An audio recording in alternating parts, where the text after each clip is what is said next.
tous et toutes, et merci d'être là, le matin avec un café. Du coup, l'idée, c'est effectivement de vous présenter ce rapport qu'on a sorti en octobre dernier, qui s'appelle «Droit à l'alimentation, la France doit se mettre à table». Et moi, pour commencer, je vais vous expliquer un petit peu d'où vient ce rapport et pourquoi c'est ACF, qui l'a écrit. Du coup, la première intention du rapport ou la première raison du rapport, c'est que, du coup, on s'est dit que c'était intéressant de faire un état des lieux de la situation par rapport à la mise en œuvre de ce droit à l'alimentation pour plusieurs raisons. La première, c'est que la faim, elle existe en France. Il y a des enjeux d'accès à l'alimentation qui existent en France. On y reviendra sur les chiffres, mais il y a au moins 8 millions de personnes en France qui sont considérées comme en situation d'insécurité alimentaire, avec une insuffisance alimentaire, qu'elle soit qualitative ou quantitative. On a aussi un enjeu de notre système alimentaire et je fais d'ores et déjà référence à un rapport qui est sorti récemment, par, plusieurs, amis et membres du pacte du pouvoir de vivre, notamment le Secours catholique, le réseau CIVAM, qui ont fait un rapport sur l'injuste prix de l'alimentation et qui met bien en évidence le fait que, de chaque bout de notre système alimentaire, il y a des injustices. Une de ces injustices-là ou une des preuves de ces injustices-là, c'est qu'on a 18 de nos agriculteurs qui sont sous le seuil de pauvreté. Donc on a un enjeu de personnes qui nous nourrissent, qui elles-mêmes, sont en situation de ne pas pouvoir se nourrir correctement, ce qui est quand même un peu un système qui marche sur la tête. On a une obésité, un diabète qui est en explosion. Le diabète, il a augmenté de 120 dans les 10 dernières années et on a aussi un système alimentaire, qui pose question et qui fait partie des enjeux majeurs par rapport à la transition écologique et au changement climatique. Le système alimentaire, c'est 24 des émissions de, gaz à effet de serre, en France, et de toute façon, c'est un problème qui est plus global aussi, de l'impact de notre système alimentaire sur ces enjeux, d'émissions de gaz à effet de serre. Par ailleurs, il y avait aussi des actualités autour, de octobre 2024. La première actualité, c'est et là on remonte 1 an avant, en octobre 2023, la France, enfin le comité des droits économiques, sociaux et culturels a examiné la situation de la France par rapport à la mise en œuvre de ces différents droits, dont le droit à l'alimentation, et elle a appelé la France à aller plus loin que ce qu'elle ne faisait actuellement par rapport à la mise en œuvre du droit à l'alimentation, notamment en allant plus loin sur une stratégie multidimensionnelle et en recommandant une loi cadre sur le droit à l'alimentation pour justement faire plus systémique et avancer plus loin, plus vite, dans la mise en œuvre du droit à l'alimentation. Par ailleurs, en octobre 2024, donc à l'occasion de la sortie de ce rapport, c'était les 20 ans des lignes directrices, du droit à l'alimentation qui ont été publiées par la FAO en 2004 et du coup, c'était, l'occasion de faire un bilan, pour la FAO sur la mise en œuvre dans les différents pays, du monde, du droit à l'alimentation et enfin, il y avait un autre anniversaire qui était les 5 ans de nos activités en France et donc on s'est dit que c'était intéressant aussi en termes de bilan de ce qu'on avait vu et surtout de ce qu'on avait réfléchi avec plein d'autres. On est membre du Pacte du pouvoir de vivre, on est membre du collectif Nourrir, du réseau Action Climat et de plein d'autres dynamiques collectives. Et donc, c'était aussi le temps de capitaliser sur les travaux, nos travaux et les travaux de tous ces acteurs de la société civile ou de la recherche pour pouvoir faire ce bilan-là, ou en tout cas commencer ce bilan-là. Donc, ce n'est pas un bilan exhaustif. On a essayé de s'appuyer beaucoup sur les travaux de plein d'autres. Il y a beaucoup de références dans le rapport, si ça vous intéresse, aussi en termes de ressources. Et pour faire cette analyse-là, en fait, on a identifié un outil qui s'appelle l'outil de suivi populaire pour le droit à l'alimentation.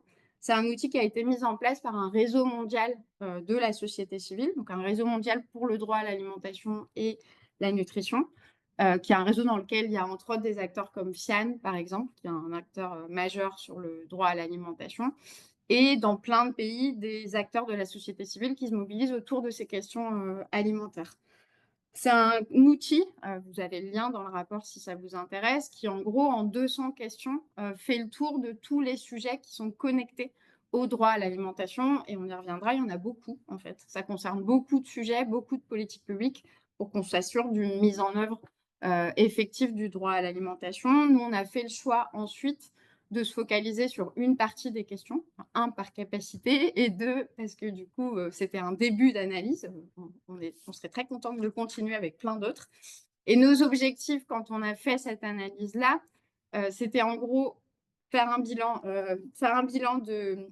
du respect des engagements internationaux de la France, éclairer aussi les politiques publiques et s'appuyer sur cette analyse-là et sur les travaux qui ont été faits avec plein d'autres pour faire des recommandations, à la fois sur l'évolution du cadre juridique et sur l'évolution des politiques publiques concernées.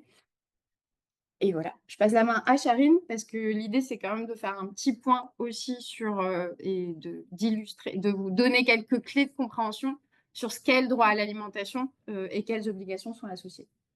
Merci Hélène. En effet, on a fait deux types de recommandations. Et il y a des recommandations et de constats au niveau du cadre légal. Et donc, on va parler strictement de ce qui est le droit, d'où vient le droit à l'alimentation et comment ça s'inscrit en droit français. Et il y a une partie aussi politique publique parce que ils sont complémentaires. Le cadre légal, c'est lui qui va donner les bases juridiques et qui va réglementer les acteurs privés, l'État et la société civile, par exemple. Et ils s'imbriquent et se complémentent avec les politiques publiques qui vont donner vie et qui vont guider le droit à l'alimentation. La partie juridique va guider les politiques publiques et l'action publique vers des objectifs plus clairs. Donc, d'entre les constats, je vais commencer pour donner un peu les bases de la définition du droit à l'alimentation. Et donc, le droit à l'alimentation, c'est un droit qui va au-delà d'être à l'abri de la faim ou des mesures d'urgence, comme par exemple l'aide alimentaire. Il concerne plusieurs aspects de la vie humaine, donc il est multidimensionnel et il concerne beaucoup de politiques publiques multisectorielles. Par exemple, il y a la disponibilité qui concerne la disponibilité et des aliments sur le marché, mais aussi la disponibilité des terres et de ressources productives pour avoir des aliments. Il y a l'accessibilité, que ce soit physique dans des zones urbaines, périurbaines et rurales, ou l'accessibilité aussi économique pour s'acheter des aliments. L'adéquation, que les aliments soient adéquats, culturellement adéquats et acceptable par les personnes. Et récemment, il y a aussi d'autres éléments, par exemple, comme la durabilité, qui fait référence à la justice transitionnelle et à l'accès des générations futures à l'alimentation, mais aussi à ressources productives. Donc, le 4 est le droit à l'alimentation est né dans le cadre international dans tous les pays et le droit à l'alimentation est reconnu dans plusieurs traités internationaux que la France a signés, mais le pivot le plus important, c'est le Pacte international de droit économique, social et culturel qui a été ratifié par la France en 1980 et qui est contraignant pour la France. Et il y a aussi d'autres instruments internationaux qui ne sont pas contraignants, et j'insiste toujours, mais pas moins importants, qu'on a étudié aussi dans le rapport et à partir duquel on a fait une analyse. Et c'est par exemple les directives volontaires de l'FAO sur le droit à l'alimentation, qui, comme elle l'a dit, vont guider les États sur la mise en œuvre de ce droit, aussi sur l'aspect juridique comme sur l'aspect politique publique. Ce pacte international a un protocole facultatif, d'abord un comité en charge de suivi de l'application de ce pacte, qui est le CODESC, qui a aussi un protocole facultatif qui est très récent et que désormais permet des plans individuels et qui fait l'analyse de la situation de tous les pays tous les 5 ans. Dès là, les recommandations qui ont été faites à la France en 2023. Issu de ces examens et de ces plans individuels, il a des recommandations.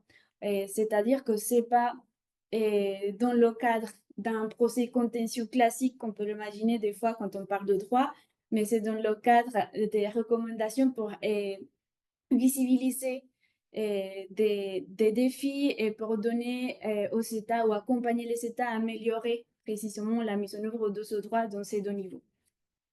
Les principes inter, tu veux dire vite fait. Oui, il existe aussi les principes inter. C'est des principes qui ont été aussi définis par les États issus du Comité de la sécurité mondiale de l'alimentation depuis avec les directives volontaires de l'FAO qui concernent par exemple la dignité et l'état de droit et qui vont et la participation citoyenne, merci. et qui vont guider aussi et donner un cadre aux politiques publiques qui concernent le droit à l'alimentation. Donc, quand on a étudié les responsabilités de la France vis-à-vis les engagements internationaux qu'elle a faits, et elle s'est obligée à respecter 3 types d'obligations. Et de respecter le droit à l'alimentation, c'est-à-dire qu'elle doit encadrer, par exemple, tous les acteurs privés, encadrer l'action de l'État et pour qu'elle ne porte pas atteinte au droit à l'alimentation. Il y a l'obligation de protéger le droit à l'alimentation, c'est-à-dire que elle doit. Tu veux m'aider, s'il te Ouais. plaît? Du coup, la partie respectée, l'État doit s'abstenir de prendre des mesures qui vont contre le droit à l'alimentation. Donc, respecter, c'est éviter de prendre des mesures qui vont impacter négativement le droit à l'alimentation. Donc, par exemple, quand on conditionne l'accès à des ressources comme le RSA, ça peut être considéré comme un retour en arrière par rapport au respect du droit à l'alimentation. Et la protection, c'est ce que Charine évoquait juste avant, c'est-à-dire réguler et réglementer pour éviter que les acteurs étatiques comme non étatiques, privés comme publics, n'aillent contre le droit à l'alimentation. Donc ça passe par exemple par la régulation du marketing, de la publicité, où du coup l'État pose un cadre pour protéger le droit à l'alimentation. C'était à Et la l'inverse. fin, la réalisation. Désolée, c'est très tôt. Et après, il y a réaliser le droit à l'alimentation et ça commence par exemple pour transcrire le droit à l'alimentation dans la législation nationale et pour avancer à travers des politiques publiques sur la mise en œuvre du droit à l'alimentation. Voilà, et du coup, là-dessus, typiquement, ça veut dire que on a des moyens qui sont mis sur la table pour réaliser ce droit à l'alimentation. Là aussi, je vous conseille d'aller regarder l'injuste prix de l'alimentation. Il y a des moyens, il y a 48 millions qui sont mis dans notre système alimentaire en termes d'aide publique. Et du coup, ça veut aussi dire qu'il y a des marges de manœuvre parce qu'une partie de cet argent n'est pas forcément conditionnée avec des conditions sociales ou écologiques. Et une partie de cet argent va à des acteurs privés du système alimentaire. Peut-être qu'on pourrait jouer là-dessus aussi dans la réalisation. Le cadre légal. Et donc, le cadre légal en France, c'est qu'on a constaté, on a fait des recommandations aussi, c'est que le droit à l'alimentation n'est pas encore transcrit en droit français et que le pacte international de droit économique, social et culturel, PIDESC, il est, il a une suprématie sur les normes nationales parce qu'il est un traité international et selon la constitution politique, ces traités ont une plus-value. Et donc, il est appliqué d'une manière assez timide et ce manque de transcription fait qu'il soit peu utilisé et peu mis en œuvre en France. Donc, entre les recommandations qu'on a fait, c'est de, législativement parlant, transcrire le droit à l'alimentation à travers d'une loi cadre. Ça nous semblait la voie la plus effective pour mettre en œuvre, pour donner un cadre à ce droit au niveau français. Et aussi inscrire le droit à l'alimentation dans la Constitution et soutenir d'autres initiatives comme inscrire le droit à l'alimentation dans la législation européenne. Ensuite, si on passe à la partie politique publique, on a étudié 3 grands axes en fait sur ces enjeux politiques publiques. Il y en a encore plein d'autres qu'on aurait pu étudier, mais en tout cas, on a regardé ce qui se faisait et se passait en termes de gouvernance autour de ces questions-là. Et les constats qu'on a faits, et je viendrai sur les recommandations après, c'est une gouvernance qui, même s'il y a eu des évolutions dans les dernières années, qui reste assez fragmentée et du coup sans pilotage global. Pourquoi? Parce que l'alimentation, elle concerne à la fois le ministère de l'Agriculture, le ministère de Santé et Solidarité, le ministère du Logement potentiellement, parce que c'est aussi un enjeu pour ce ministère-là, le ministère de la Transition écologique, et on n'a pas forcément une vision globale et un portage global. Et du coup, ça complexifie ces approches multidimensionnelles. Après, il faut mettre un peu de nuance. Il y a quelques cadres multidimensionnels et interministériels, mais c'est relativement récent et ça ne va pas forcément assez loin dans la mise en œuvre. Le deuxième sujet, c'est qu'on n'a pas un système harmonisé et régulier de suivi de l'insécurité alimentaire et nutritionnelle. Tout à l'heure, je vous donnais le chiffre de 8 millions de personnes en insécurité alimentaire. Ce chiffre-là, il date de 2015. On voit tout ce qui s'est passé, quelques petites choses depuis 2015 qui ont très probablement impactés et les chiffres, entre autres, de l'aide alimentaire nous le montrent. Mais l'aide alimentaire ne recouvre pas tous les sujets et toutes les personnes qui sont concernées par l'insécurité alimentaire. L'autre élément, c'est qu'on n'a pas un mécanisme d'évaluation systématique concernant la mise en œuvre de ce droit à l'alimentation. Donc on a un Conseil national de l'alimentation, par exemple, mais qui va regarder les choses sectoriellement et sur des thématiques spécifiques. Et il n'y a pas forcément une redevabilité non plus régulière de l'État et des pouvoirs publics sur la mise en œuvre du droit à l'alimentation. Et enfin, on a un sujet de participation, une assez faible participation directe des citoyens et citoyennes, notamment des personnes qui sont concernées par l'insécurité alimentaire, dans ces cadres de décision des politiques alimentaires et agricoles. Le Conseil national de l'alimentation que je viens de citer vient de lancer des initiatives de participation citoyenne, notamment dans un avis sur la précarité alimentaire, mais c'est un début, donc ça serait intéressant de le systématiser. Et surtout, l'idée, ce serait aussi de le faire à tous les niveaux de gouvernance. Donc, par exemple, il y a des projets alimentaires territoriaux qui sont mis en place par différents types d'acteurs, mais notamment des collectivités, que ces projets incluent une partie participation des citoyens et qu'on travaille aussi sur la participation et l'inclusion, y compris des personnes en précarité et concernées par l'insécurité alimentaire. Donc les recommandations qu'on fait, et je vais passer, les recommandations qu'on a fait là-dessus, pardon, du coup je croyais qu'on l'avait la slide, c'est notamment d'aller plus loin sur cette stratégie multidimensionnelle qui est en construction, qui s'appelle la SNANC, qu'elle soit effectivement publiée, parce qu'on l'attend depuis déjà pas mal de temps, et qu'elle soit ambitieuse avec une gouvernance qui soit la plus multidimensionnelle possible et la plus haute possible. Donc, potentiellement, on parle d'un raccrochage au niveau Premier ministre, ça pourrait être intéressant, mais à voir ce qui se fait effectivement. On demande aussi ce système harmonisé de suivi de l'insécurité alimentaire et par exemple sur la participation et sur la gouvernance, on demande que les PAT soient encore plus appuyés, donc les projets alimentaires territoriaux, et qu'ils soient vraiment conçus comme des instruments de mise en œuvre de ce droit à l'alimentation, donc qui prennent en considération toutes les dimensions du droit à l'alimentation. Donc, dans ces trois, on a divisé l'analyse un peu des politiques publiques en trois parties. On n'a pas évoqué, mais on a commencé par la gouvernance et on a fait aussi des constats et recommandations sur l'accès et sur les systèmes alimentaires durables. Donc, je enchaîne avec les questions d'accès.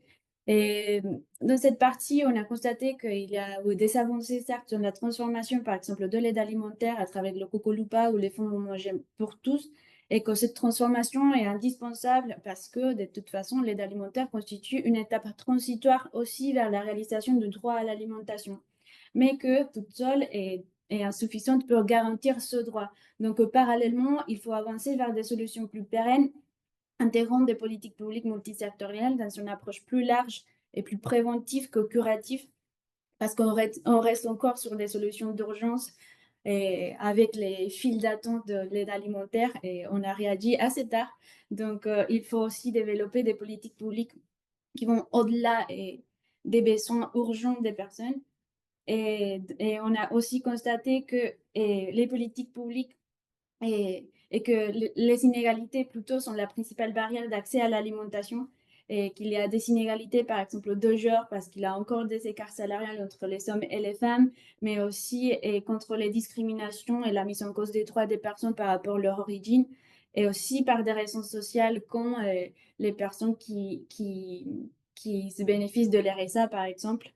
Et on a pointé aussi, comme d'autres acteurs de la société civile, cette nécessité d'un cadre légal suffisant pour inciter ou contraindre les acteurs privés et qu'ils soient acteurs positifs vers cette transformation et de droit à l'alimentation et aussi de l'aide alimentaire.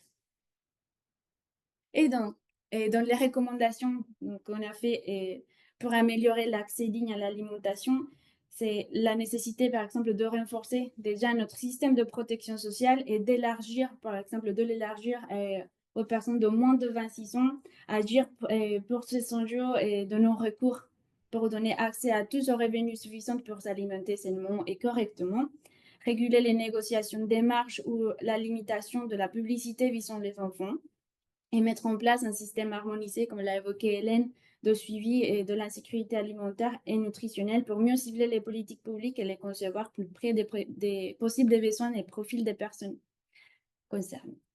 Hop. Zarina, tu Oui. c'est toi ou c'est moi? Oui. Ouais. Ben, concernant le système alimentaire, on a évoqué que garantir l'accès au foncier est aujourd'hui un défi majeur pour la France. D'une part, parce que le nombre d'exploitations agricoles diminue drastiquement et nous comptons aujourd'hui avec 100 000 fermes de moins qu'en 2010. Et d'autre part, parce que la taille moyenne des exploitations augmente et ce qui rend leur acquisition plus coûteuse et plus complexe pour les personnes qui vont s'installer dans l'agriculture, ce qui affecte déjà le renouvellement des agriculteurs et qui a des conséquences sur la sécurité alimentaire et qui nous inquiète parce que sans agriculteurs, il n'y a pas d'alimentation et basiquement et que ça menace directement et risque de rendre nos systèmes alimentaires plus dépendants des importations et des importations. Il y a aussi l'aspect environnemental parce que l'argent qu'entretient nos systèmes alimentaires favorise une agriculture qui est extensive et qui affecte directement l'environnement et ça compromet le droit à l'alimentation parce que ça affecte la ça provoque la dégradation des sols et donc et l'accès à l'alimentation et la disponibilité des terres et de ressources pour les générations futures. Et du coup, dans les recommandations, on a notamment relayé pas mal des recommandations qu'on porte en partie dans le pacte du pouvoir de vivre aussi sur une politique agricole qui soit ambitieuse et qui permette le renouvellement des générations agricoles et la transition agroécologique, très basiquement. Mais je vous laisse regarder le détail. En conclusion, parce que le temps passe, le droit à l'alimentation, pour nous, ça permet un des intérêts de mettre en avant ce droit. C'est que déjà, il existe et que la France s'est engagée à le respecter. Mais pour nous, il permet de dépasser une vision court-termiste et fragmentée des enjeux alimentaires. Vous avez vu dans les exemples qu'on donnait qu'au final, il y a pas mal de leviers et un nombre important de politiques publiques qui sont concernées si on veut avancer dans ce droit à l'alimentation. On a pointé des axes d'amélioration, mais pour avancer plus vite et faire face aux défis actuels et futurs, parce qu'il y en a beaucoup par rapport à cet enjeu alimentaire, l'idée, c'est que la France peut aller plus loin dans la transposition juridique, en fait. Donc, via une loi 4 sur le droit à l'alimentation, ça permettrait vraiment d'avancer. Et ce qu'on appelle, c'est une mobilisation de tous, société civile, décideurs politiques, acteurs institutionnels, que tout le monde se mette à table, justement. Parce qu'on pense que c'est nécessaire pour faire avancer au niveau national, comme sur les territoires où il y a plein de belles initiatives, mais qu'on avance vraiment vers cette mise en œuvre plus effective du droit à l'alimentation. Et pour vous dire, dans les suites du rapport, et du coup, ce à quoi on pense et on réfléchit avec plein d'autres, c'est diffuser le rapport comme on le fait aujourd'hui. Donc, si vous êtes intéressé pour une présentation un peu plus détaillée, n'hésitez pas à nous le dire aussi. On va le faire dans plusieurs structures auprès de leurs équipes. Poursuivre et pousser l'analyse parce que du coup, on vous a dit qu'on a traité 33 questions sur 200, donc il reste largement de quoi faire et on ne se revendique pas comme expert de tout. Donc, s'il y a des intéressés, bienvenue. Et ensuite, l'idée, c'est aussi de continuer à s'appuyer sur le droit à l'alimentation pour transformer les politiques publiques. Donc, on le fait, on continue à travailler avec plein d'acteurs et dans les différents réseaux pour faire ça, pour travailler sur ça. On est aussi membre d'un mouvement qui s'appelle Caravalim, qui est un mouvement d'éducation populaire vers le droit à l'alimentation. Du coup, si ça vous intéresse, regardez. Il y a plein de belles choses qui vont se faire dans Caravalim pour mobiliser les citoyens vers cette perspective. Et enfin, on essaye de pousser pour des changements du cadre juridique à travers une loi 4 sur le droit à l'alimentation. On est en train de co-organiser, normalement ça se fera le 19 février après-midi, un colloque sur le sujet avec des parlementaires, des chercheurs et la société civile. Donc ça, vous aurez la confirmation incessamment sous peu dans vos boîtes. Et on est aussi associé à une initiative citoyenne européenne en construction, qui est quand même bien avancée, qui du coup ferait avancer le droit à l'alimentation, là plutôt au niveau européen. Et donc c'est une initiative qui est née de plusieurs sociétés civiles qui se sont croisées et qui veulent aller plus loin sur cette mise en œuvre du droit à l'alimentation. Voilà. Et merci de votre attention. Merci beaucoup, de cette présentation qui a respecté le temps. Donc là, on a un petit quart d'heure de questions-réponses. Il y a déjà pas mal de questions dans le chat. Si tu peux arrêter peut-être Ouais, alors oui, comme ça on le nous verra. partage. Alors, les questions de positionnement d'acteurs, notamment la FNSEA sur votre étude. Est-ce que vous avez des liens, en l'occurrence, avec est-ce que vous en avez eu là-dessus? Et une sur la mobilisation, il y a pas mal de groupes locaux là qui sont connectés. Donc, en fait, si on souhaite se mobiliser assez concrètement, tu as parlé d'outils d'analyse, déjà peut-être de la situation sur le territoire, et puis après, ce qu'il y a à faire. Voilà, je vais commencer par là. Alors du coup, sur la FNSEA, non, ils nous ont pas écrit et nous, on n'a pas encore eu de contact parce qu'on est en train de diffuser petit à petit. Mais en l'occurrence, du coup, je pense qu'on essaye de diffuser assez largement dans pas mal de réseaux. On n'a pas été proactivement leur demander, mais à voir si c'est pas une idée d'aller proactivement voir leur avis. Ce qui est sûr, c'est qu'on sera très probablement présent, enfin, on sera présent au Salon de l'Agriculture. Je pense qu'on se débrouillera pour y faire une présentation. Donc, ça pourra peut-être permettre d'avoir cette interaction-là. Mais effectivement, on les nomme pas. Je pense pas qu'ils soient cités nommément. Mais par contre, quand on parle d'un système, du système alimentaire actuel, ils sont assez clés, effectivement. Et du coup, sur la deuxième question sur les territoires, alors l'outil là qu'on a utilisé, c'est un outil qui est plus pensé pour le niveau national, mais ça fait partie des réflexions qu'on a. Alors du coup, peut-être dans les années à venir de voir si c'est intéressant de développer un outil, le même outil pour l'analyser sur les territoires. Mais je pense que regarder l'outil parce qu'il peut quand même être utile pour voir les dimensions, les différentes dimensions. Et après, sur les territoires, moi, j'inciterais beaucoup, et on va vous mettre le lien dans le chat, d'aller regarder justement ce qui se fait du côté de Caravalim.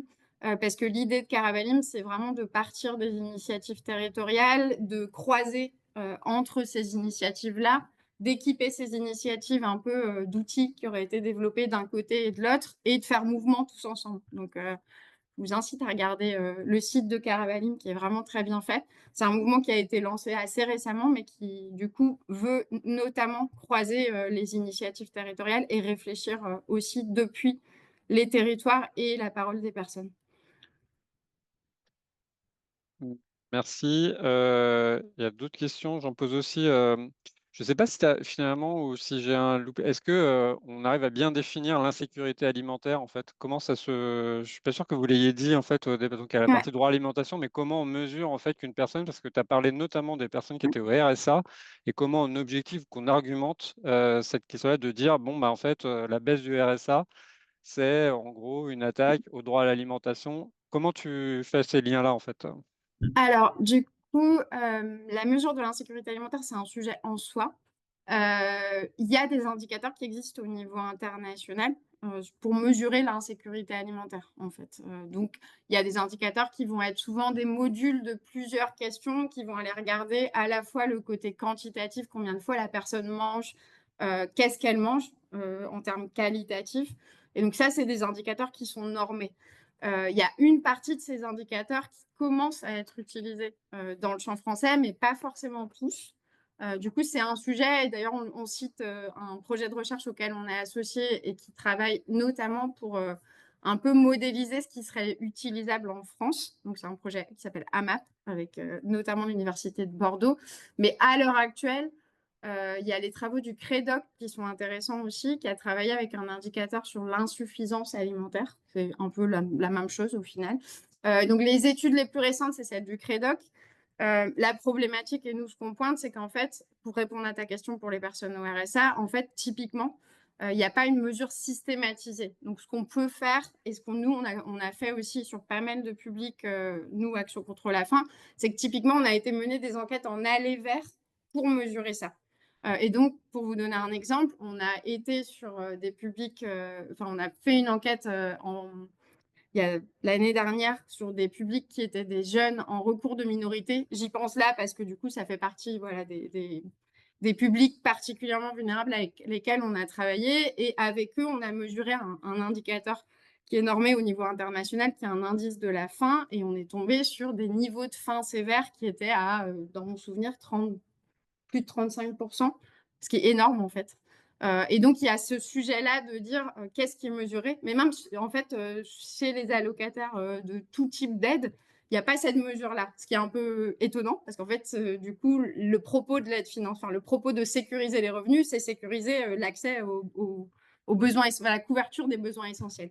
Et c'est vrai qu'on ne va pas jusqu'à cette mesure-là. Et du coup, ça fait partie des sujets qu'on pointe, nous, de dire, au-delà de faire une enquête tous les 7 ans, pour dire combien potentiellement, il y a aussi ce sujet de est-ce que déjà le système de protection sociale tel qu'il est permet de couvrir les besoins essentiels, et la nourriture est quand même un besoin de base.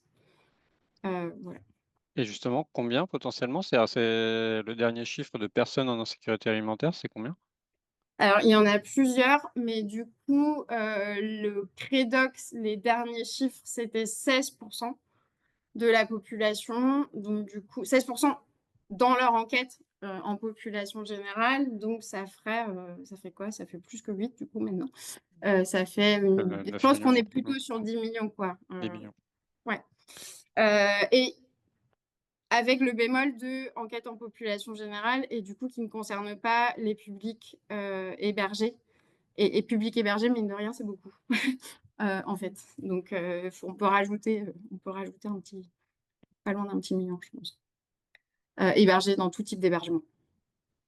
Alors, dans le chat, il y a des références. Alors, je ne sais pas si visiblement il y a une ICE, une initiative citoyenne européenne qui aurait été lancée, qui va être lancée, bref, qui est dans les tuyaux. Ouais. Donc, voilà, c'est un mot à en dire. Plateforme développement durable qui est citée, de dire est-ce qu'il y a un Ouais. lien avec la plateforme développement durable, etc. Alors, Voilà. l'ICE, le mouvement, enfin la dynamique est lancée. Et du coup, il y a un site internet, et je sais pas où, on vous en renverra les ressources peut-être après avec le Ah ouais, ouais. documentaire, mais du coup, avec le documentaire, avec le webinaire, désolé. Mais du coup, l'ICE, elle n'est pas encore déposée. Donc, l'objectif, le site il s'appelle Good Food for All. Vous pouvez regarder le texte de l'ICE tel qu'il est maintenant, qui pourrait un peu varier, mais pas tant que ça. Et le dépôt est avec une cible à mi-2025. Je pense que c'est un peu optimiste, donc plutôt automne 2025, je pense. Donc après, il faut l'acceptation par la Commission européenne, et après, on aurait un an pour collecter le million de signatures. Mais de toute façon, l'utilité d'une dynamique comme celle-là, c'est aussi de faire parler en fait du sujet, ce qui est déjà pas mal. Et sur la plateforme alimentation durable, oui, j'ai vu la plateforme alimentation durable, et avec plaisir pour en échanger du coup, et Ok. pour éventuellement voilà, mettre des éléments plus spécifiques sur le droit à l'alimentation sur cette plateforme. Je pose deux questions à la fois. Une sur le concept de sécurité sociale alimentaire qui est porté par certaines organisations, alors pas toutes dans le pacte, mais qui est porté par certaines organisations. Est-ce que ça paraît au-delà du terme sécurité sociale, et donc je pense qu'il ne faut pas aller dans ce débat du terme, mais du coup sur ce que ça pourrait recouper derrière, est-ce que là-dessus il y a voilà, vous avez une analyse ou un avis là-dessus, et est-ce que il y a des liens, alors tu en as parlé je crois à un moment, des liens qu'il pouvait y avoir avec la grande distribution, en tout cas ces plateformes-là. Euh, voilà, si tu avais un mot à en dire. Oui, alors du coup, sur la sécurité sociale de l'alimentation, on y fait référence dans le rapport plutôt comme une des politiques publiques, en fait, ou un dispositif qui pourrait permettre d'aller vers le droit à l'alimentation. Ce ne serait pas le seul, parce que du coup, on l'a bien dit plusieurs fois, mais il faudrait agir sur plusieurs leviers. L'intérêt de ce dispositif-là, c'est qu'il permet de penser et de mettre en œuvre différents principes qui sont liés au droit à l'alimentation, parce qu'il y a l'aspect démocratie alimentaire avec un choix citoyen qui serait fait sur où serait utilisée la potentielle carte ou l'aide financière. Il y a un enjeu, il y a une action sur l'accessibilité financière qui est quand même clé, et il y a ce lien avec du transformatif du système alimentaire. Après, ce qu'on dit aussi, c'est ça permettrait d'avancer vers le droit à l'alimentation, mais il ne faudrait pas faire l'économie d'autres mesures sur les politiques publiques. Du coup, on parlait tout à l'heure de certains publics spécifiques, ou par exemple de discrimination ou de non-accès. De facto, si on a un système comme celui-là, mais un système de protection sociale qui est discriminatoire, on n'aura pas non plus une pleine atteinte du droit à l'alimentation, entre autres. Voilà. Et la deuxième question, je ne sais plus ce que c'était. Et les liens avec la grande distribution, auxquels j'ajoute du coup la question Ouais. aussi de justement de tous les aliments, je sais pas, bref, qui sont jetés. Enfin bref, je crois que ça a un peu Ouais. évolué de ce côté-là, mais est-ce que, et y compris localement, du coup, il y a des choses à faire. Enfin voilà. Ok, vas-y, du coup. Ah, Et c'est parce qu'il y a la question et il y a une personne qui nous demande quelle ouais. relation avez-vous avec la grande distribution? Oui, alors du coup, il y a plusieurs choses sur la grande distribution. Déjà, nous, on ne fait pas de distribution en soi. Donc, du coup, pour répondre à la question, on est plutôt en appui, en réflexion avec les acteurs qui la font. Et deuxième chose, alors, sur ce sujet-là plus spécifique du lien, on va dire, entre gaspillage alimentaire et aide alimentaire, il y a des évolutions, mais effectivement, parfois, il y a des éléments qui peuvent être la fausse bonne idée, de se dire, au final, les choses qui ne sont pas consommées, pourquoi on ne les consomme pas, elles n'approvisionnent pas l'aide alimentaire. C'est caricatural de présenter ça comme ça. L'aide alimentaire, elle n'est pas seulement approvisionnée comme ça, juste pour préciser aussi, et je ne sais pas s'il y a des amis de l'aide alimentaire, mais du coup, bien préciser qu'il y a beaucoup d'achats aussi qui se font, que là, il y a des évolutions pour favoriser des achats plus locaux, plus durables. Donc voilà, pas donner une image caricaturale. Pour autant, c'est un sujet parce que effectivement, à l'heure actuelle, on a un système de défiscalisation donc des dons et globalement, les dons qui arrivent aux associations d'aide alimentaire, c'est plus aux associations de trier, de faire le tri et du coup, ça déporte sur les associations d'aide alimentaire une responsabilité qui devrait être ailleurs. Et en plus, il y a un sujet de, du coup, cette défiscalisation, est-ce que, et les aides à ce secteur de la grande distribution, est-ce qu'elles ne devraient pas être un peu plus conditionnées à des efforts dans la transition écologique et sociale? Donc, parmi les recommandations qu'on porte avec d'autres, il y a cette régulation des marges, par exemple. Il y a la régulation de la publicité et du marketing. Enfin, on le voit bien, en fait, la manière dont est orienté l'achat, entre autres alimentaire, par la publicité et le marketing, l'organisation des magasins eux-mêmes. Quels efforts sont faits pour mettre en avant les produits qui sont sains et écologiquement moins impactants.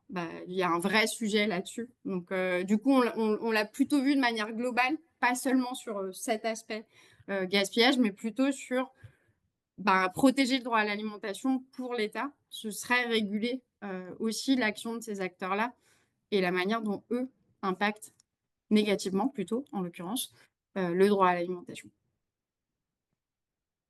Ok, on va arriver à la fin. Je rebondis dans le propos liminaire, tu as parlé du Conseil national de l'alimentation. Il est très rapidement composé de qui, mais aussi sous quelle autorité en fait, c'est-à-dire sur le respect de ces politiques publiques. Donc on a bien compris qu'il n'y avait pas, enfin bref, il y avait plein de trous dans la raquette à ce niveau-là. Mais il y a quand même un. C'est qui en fait qui veille? C'est un organe indépendant. Après, dans la composition, il y a différents acteurs de la chaîne alimentaire. Du coup, il y a, par exemple, des acteurs qui sont plutôt des acteurs de chacune des filières. Donc, il y a l'ANIA, par exemple, sur les fruits et légumes, etc. Il y a des acteurs de la société civile. Il commence à y avoir un peu de participation citoyenne, mais l'idée, c'est plutôt de dire quel équilibre, effectivement, dans ces discussions et de quelle manière, au-delà, il y a cet organe indépendant qui fait les évaluations, quels comptes sont rendus aussi par tous les ministères concernés, de quelle manière ça a un poids effectif.